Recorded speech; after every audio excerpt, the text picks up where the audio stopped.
one, we love to hear a little bit about people's background and how they got into what they're doing. Talk a little bit about how you got into music and what was your first Okay. exposure to it, and how you first discovered you had a talent for music.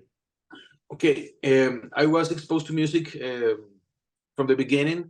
In my family, there has always been music around.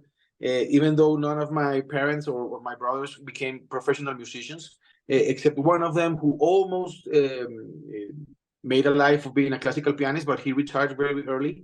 Um, and there was many music, a lot of music around the house.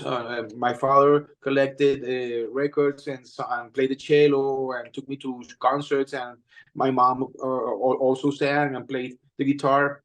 My cousins, my uncles, every holiday, every family party was all about live music. And so, being the youngest of my brothers, I got interested very early, and I became studying piano around 4 or 5 years old. And as soon as I could, I put together a band with some of my friends at school, and that's how it got started. It got started. We participated in a musical contest of school bands. We won that contest, and we won the chance to record our first single and get it played on national radio. And I was like 16 years old when that happened, and we had our first national hit, and we became famous very young, and we did together some 4 albums before we separated.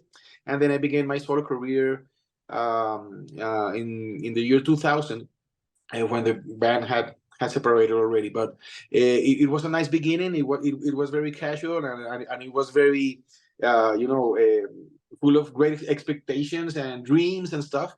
But it was a nice way to begin, playing with friends in a very honest and free way to do it. And we had lots of fun growing up with the band, and then I took it more seriously.